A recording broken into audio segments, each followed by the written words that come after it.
Children were born in Virginia who did not belong to any bloodline history could explain. They were born enslaved. They were born unwanted. And they were born with emerald eyes that did not blink away the dark. Plantation records from Tidewater, Virginia, dated between 1819 and 1836, contain a quiet anomaly. Not a rebellion. Not an uprising. Something far more disturbing. Infants, documented as property, appeared in slave quarters with pale hair like flax, eyes described by overseers as green as cut glass. Their mothers were African. Their fathers were unnamed. At first, these births were dismissed as coincidence. Virginia had long been a place of violent mixtures, secrets buried under tobacco soil. But coincidence fails when it repeats itself 17 times on 5 neighboring plantations, all within walking distance of a single road. And then the pattern sharpened. Every child shared the same features, the same eyes, the same shape of the skull, the same silence. Witnesses later recalled something stranger still. The babies did not cry like others. They watched. In 1827, a midwife named Hester Bell wrote in her personal ledger, not a diary, but a record meant to protect her soul. They look as if they remember something. Not hunger, not pain, something older. Her ledger vanished in 1841, but the children did not. Virginia plantations thrived on hierarchy, everything labeled, owned, categorized. So when a father went unnamed, it was never by accident. Church baptismal records from St. Luke's Parish list the infants with a single phrase written repeatedly in the margin. Pater incertus. Father uncertain. But the same handwriting appears across every entry. The same ink. The same pressure. One minister, Reverend Caleb Whitrow, added a footnote to a baptism in 1831. The women refused to speak his name. They will not look toward the east wing. There was no east wing on the plantation maps. But there was one on the Seminary House 3 miles away. The Seminary House was not a church. Not fully. It trained preachers, yes, but also served as a moral rehabilitation site for men of excessive appetites. Sons of powerful families were sent there quietly.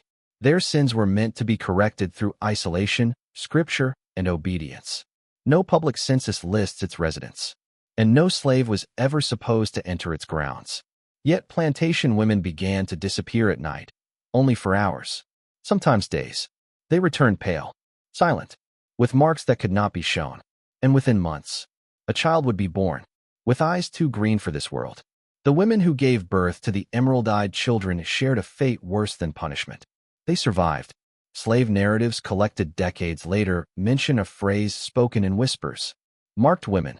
Marked women were no longer beaten, no longer sold, no longer married off. They were preserved. They were moved to the edge of plantations, assigned lighter labor, given unusual protection. Overseers avoided them. Dogs would not approach their cabins.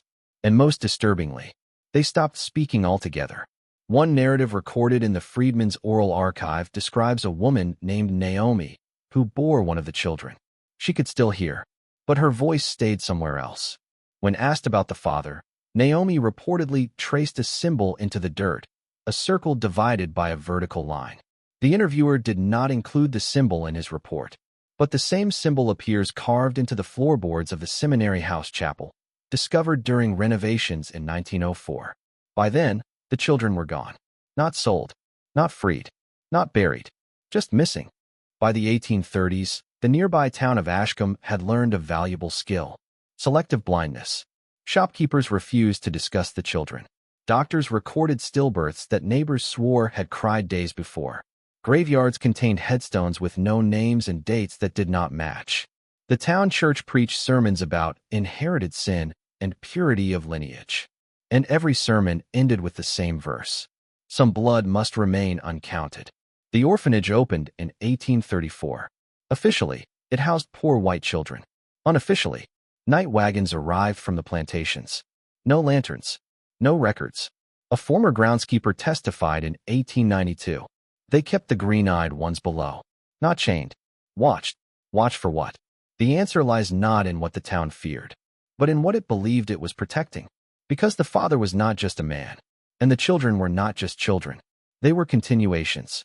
And Virginia had sworn, quietly, faithfully, to make sure the truth never grew up. The Seminary House did not appear on public maps after 1822. Before that year, it was listed plainly, a Protestant instructional retreat. After that year, it became something else. Local tax records show its land reassigned to the church, but no funding withdrawals, no repairs logged, no staff salaries reported. Yet the building expanded.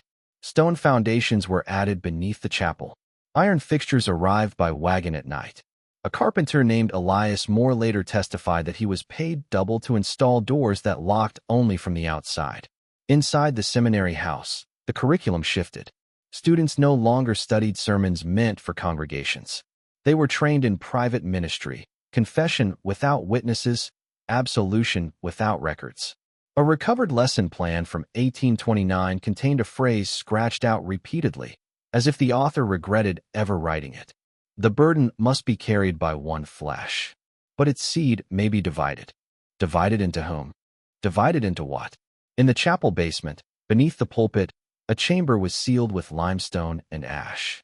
Renovators in 1904 reported the walls were etched with prayers written backwards, as if meant to be read from the other side. And centered in the chamber, a chair, not an altar, not a bed, a chair with restraints sized for an adult man. And around it, smaller handprints, pressed into the stone. The church never named him, but internally, they referred to him as the vessel. The vessel was believed to carry a lineage that predated Virginia itself, an inheritance not of land, but of authority. Church elders argued that some men were born to absorb corruption so others might remain clean. Sin, they believed, could be concentrated. A sealed theological treatise titled On the Containment of Human Depravity circulated only among senior clergy. Its final chapter describes a ritualized system of confession, isolation, and controlled reproduction, not to create heirs, but to trap something.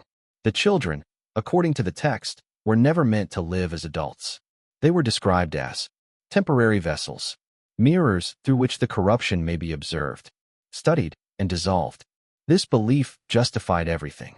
The silence of the mothers, the protection of the marked women, the disappearance of the children, and the elevation of the father to something beyond judgment. Because if he was punished, the church feared what would be released. By 1838, the system began to fracture. Caretakers at the orphanage reported the emerald-eyed children whispering to each other without moving their lips.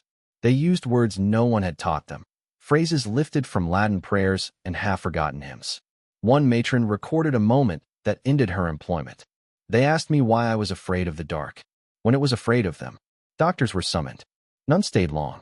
One physician, Dr. Samuel Ives, attempted to document their condition scientifically. His notes mentioned synchronized heartbeats and shared dream states. The final entry in his journal reads, "They are not copies. They are fragments. And they are reassembling." 3 nights later, Dr. Ives drowned in a well that contained no water. After that, the church intervened directly. The children were removed from the orphanage. No wagons returned. No receipts were filed. Only the Seminary House basement lights burned for 7 consecutive nights. On October 11th, 1841, Ashcombe awoke to an absence. 3 ministers, men who had overseen baptisms, confessions, and seminary rites, failed to appear for morning prayer. Their homes showed no sign of struggle. Beds were untouched. Boots stood by the door. But each house contained the same object, placed carefully on the dining table. A lock of blonde hair, tied with black thread. Church elders sealed the Seminary House that afternoon. By evening, smoke rose from its eastern wing. Not fire. Incense, heavy enough to choke the town. By dawn, the building stood empty. No bodies. No records. And beneath the chapel, nothing but a cracked stone floor. The chair was gone, and so were the children. When slavery ended, silence did not. Freedom gave many things, but it did not return the missing. Formerly enslaved mothers returned to Ashcombe after emancipation with names they had never been allowed to speak out loud. They asked about orphanage ledgers, about seminary grounds, about graves that did not exist. They were told the same thing, again and again. There are no records. But memory does not require paper. A woman named Ruth Mayfield, interviewed in 1878, described a dream she shared with others who had borne the marked children. "We all saw the same place. A long hall, stones sweating like it was alive, and doors that breathed. These women had never met. Yet they described identical details.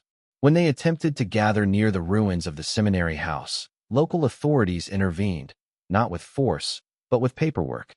The land had been reclassified as ecclesiastical ground. Trespass was a sin before it was a crime. So the mothers waited. And in waiting, they noticed something else. Children in neighboring counties, white children, being born with unusual eyes. Not emerald, but lighter than expected. Ashcombe abandoned public punishments after 1841. No hangings, no stocks, no trials anyone could attend. Instead, the town introduced a day of reflection. Once a year, the church bells rang at dusk. Doors were closed. Families stayed inside. Candles were lit, but windows were shuttered. Former residents later admitted they were instructed to pray not for forgiveness, but for containment. A phrase recited that night appears nowhere in official liturgy. Let what was divided remain divided. During these nights, travelers reported hearing singing from beneath the church floor, low, layered voices that did not align with any known hymn.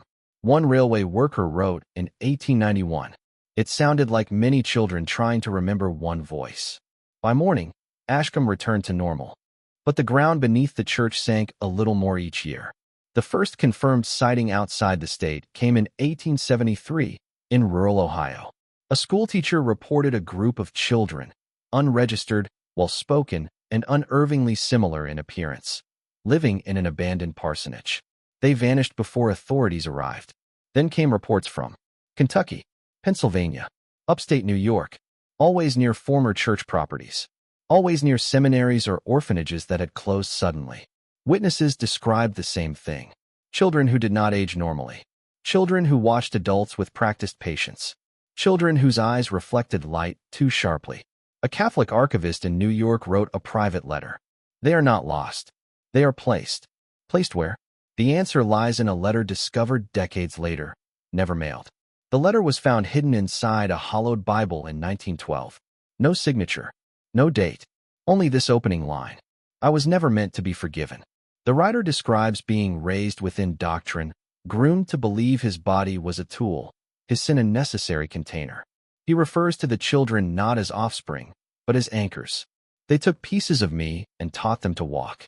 He claims the church lost control, not because the ritual failed, but because it succeeded too well. The final paragraph is written shakily. They think they buried the system. They did not understand. It learns. After that, nothing. But in 1924, Ashcombe's church was quietly demolished due to structural concerns. Workers reported finding multiple foundations beneath the original one, as if the building had been rebuilt again and again, to keep something underneath. In 1931, the federal government finally noticed Ashcombe, not because of rumors, not because of church records, because of disappearances. 3 census workers assigned to rural Virginia failed to return. Their last confirmed location was a boarding house less than a mile from the former church grounds. An inquiry was opened under the Bureau of Investigation. Files labeled irregular demographic patterns were quietly circulated. Agents found anomalies that could not be explained statistically. Birth records repeating facial measurements. Families with no genealogical divergence. Church properties transferred repeatedly between denominations without sale. One agent, Harold Vance, wrote, "It's not incest. It's not trafficking. It's design." On the 3rd day, the investigation ended. No press release. No findings. The agents were reassigned. Agent Vance resigned within the month. Years later, his daughter would describe her father waking up screaming about rooms without corners. By the early 20th century, doctors tried to explain the phenomenon away. Genetics was young. Eugenics was popular. Certainty was dangerous. Researchers proposed recessive traits, rare mutations, environmental exposure. But nothing explained behavioral synchronization. Children separated by hundreds of miles drawing the same symbols, speaking the same phrases in sleep, stopping mid-sentence at the same moment. In 1946, a neurologist conducted EEG tests on 2 unrelated children with pale hair and green eyes, both adopted from closed church orphanages. Their brain patterns aligned perfectly. The neurologist destroyed the results himself. He later said only this: "You can't map something that doesn't stay inside one skull." By 1949, historians began to understand the mistake. They had been counting bodies, but the church had never believed the children were individuals. They were fragments. Distributed pieces of a single inheritance, placed across institutions, families, and states to prevent reunion. But time changed the equation. Highways connected towns. Wars displaced populations. Orphanages closed. The fragments began to drift toward each other. A librarian in Chicago recorded a meeting in 1948 between two men who shared identical scars behind their ears, marks associated with seminary blessings. They spoke for hours. Witnesses said they left together. Neither was seen again. The pattern was no longer multiplication. It was compression. Section 16. What Ashcombe still does. Ashcombe still exists. No sign marks its history. No plaque names the lost. But once a year, without announcement, the town dims its lights at dusk. Church bells ring once, not twice. Residents close their windows. And beneath the oldest foundations, where stone meets older stone, something listens. Because the church never destroyed the system. They only slowed it. And whatever the Father was meant to contain was never meant to remain divided forever. By 1950, whispers reached Washington. Scholars and journalists caught fragments of a story, but no one could connect the dots. The children, now adults, were described as pale, silent, and unmarked by age, moving with deliberate intention, watching not for curiosity, but for pattern recognition. A teacher from West Virginia recalled meeting one at a library. He read books like they were maps. Every line was a direction, every margin a warning. These were not ordinary people. They were the sum of fragments dispersed across decades, raised in secrecy, shaped by doctrine, and linked to a single origin. After 1950, the church's documentation vanished. Not burned, not destroyed, simply never written. Letters were intercepted. Church ledgers were left blank. Seminary textbooks omitted entire chapters. The reasoning, insiders later admitted, was fear. Words create permanence, and permanence gives them form. By erasing records, the church hoped to slow the convergence. But fragments do not vanish because pages are empty. They only wait. And sometimes they act. The final confirmed sighting came in 1952, near an abandoned orphanage in rural Pennsylvania. A railroad worker spotted a small group of children, or adults, standing motionless in a circle. Their hair pale as ash, eyes green as sea glass. They watched the train pass. Not with fear, not with curiosity. They observed. Then they disappeared into the woods. No trail, no sound, no explanation. What remains is a quiet warning. Ashcombe still dims its lights once a year. Old foundations wait beneath newer ones. Whispers of green-eyed children persist in archives, in oral histories, and in the occasional fleeting witness account. The church, the town, and the forgotten mothers left only fragments. A ledger vanished. A basement chamber sealed. A chair removed from stone. And the children, spread across decades and miles, are now myth, memory, and pattern. Somewhere they wait. Not to harm, not to help, but to observe. Because the Father's legacy was never meant to be destroyed. It was only meant to be watched.